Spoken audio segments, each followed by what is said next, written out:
Hello guys, and welcome to Tropical Garden UK. So the plan for this video is planting out some of the less hardy bananas. So there's a couple of varieties here. This slightly larger one here is an Ensete Montbeliardii, and the more commonplace one, which I've just recently planted here, is the Ensete Mourelli. That one was overwintered inside just in a pot, and it's been gradually hardened off. You can see what happens with the first couple of leaves, that they just, because of the UV and the sun, etc., they're quite tender and weak, so they often can flop down, but that'll push out a lot of new growth.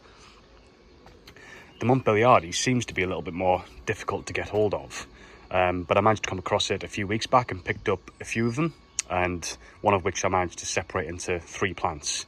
So this is a much more upright banana, and seems to have much darker leaves once they actually mature, so they'll go more of that type of colour and a little bit slimmer and taller. So there's the big one here, and then 3 smaller ones that are going to get planted out today. And I've also got a couple of Ensete Hinibas, which are more of a green form. I'll just try and pick this one out. They're the greener form, and they have a thin red vein going through and around the outside of the leaf. And unlike Musa, they aren't hardy, so they need to be dug up, but they have much thicker leaves and are less prone to ripping. So this is the first time I've actually got some Hinibas in the garden. This year I managed to track some down again. These are tricky to find and get hold of for some reason, and are quite expensive when they're grown, but for all of these I got them for a pretty good deal, which is really great. And I'm going to plant them out in the garden today, so I'm going to put them out in some spots, have a little look, and I'll come back once they're actually planted. Okay, so bananas are planted. Let me just take you around. So the largest one of the Montbeliardii is just planted to the back at the right. This is quite a sunny border here, so just in front of the tetrapanax. That should grow up nicely and kind of cover this space here. To the left of that, one of the Hinibas, so again that should grow and kind of fill this space in here, right next to the Musa, which the hardy banana. So I left that one in the ground. As you can see, it's got about 5 or 6 pups on there. That's grown quite quickly. That'll be a nice contrast to the Hiniba. And actually, you can see to the left here, coming from the old corm, there actually is another small Hiniba grown there. So if that does root in the future, I might be able to separate that and get another one as well. Just in front of the Berinda, I've planted another Montbeliardii, so that's just more to encourage its growth for the rest of this season. Then I can dig that out, overwinter it, and then hopefully next year it'll be a really nice specimen plant. Just one thing to mention is, when I am digging these in, chicken manure pellets, good slow release feed for bananas, because once they are grown they need a lot of nitrogen to help with those big leafy green or red leaves, and some good feed as well. So putting some chicken manure pellets in the ground when you're planting them can definitely help. You can also sprinkle it over the top. And then over here to the right hand side, another one of the Montbeliardis, and to the left the Hiniba as well. So that should sit either side of the Mourelli.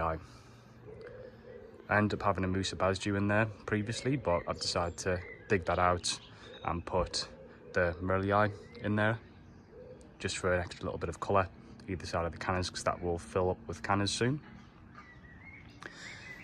So at the moment there is, I think, 5 different types of banana, a couple of which are somewhat hardy. So, well, the Musa is root hardy, so that is over here.